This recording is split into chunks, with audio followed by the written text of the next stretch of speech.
Ừ, xin to. Có karaoke. Cô lo. Xin to này.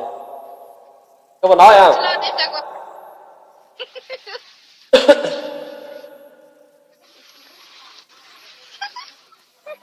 Cảm to. Nhờ nhà. Chú ăn nó lụng phụ lưu trên xuống. Có đừng có vô giờ nhặt rồi.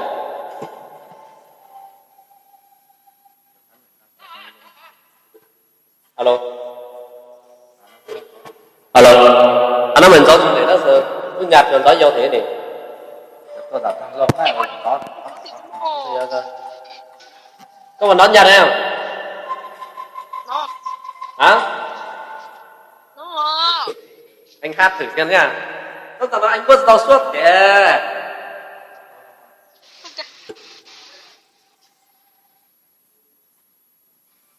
Anh muốn tao suốt để cho sáng chắn à?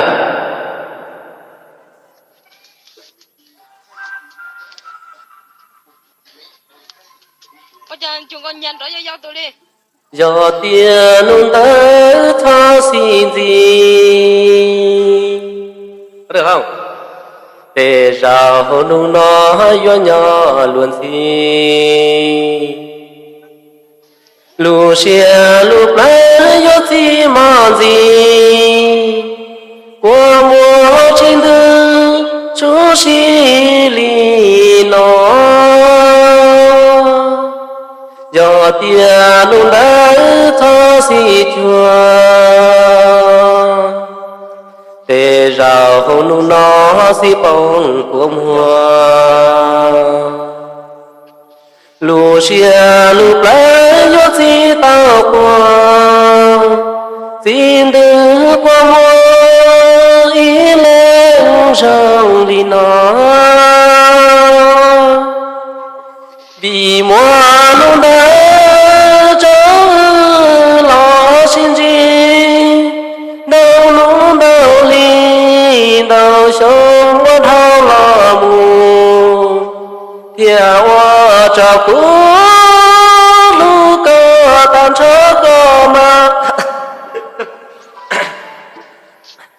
thầy xìa cho cũ lu cơ mò vừa kế lại à cụ sợ cái lúa mua trao cò cụ trao xem vua cụ có mù lý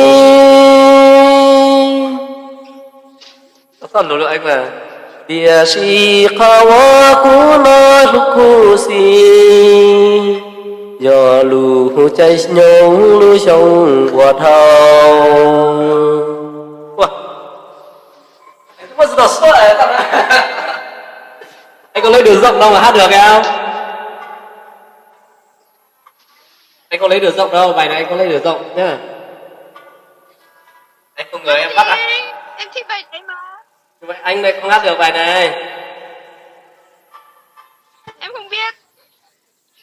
Được rồi, có hát nhưng mà không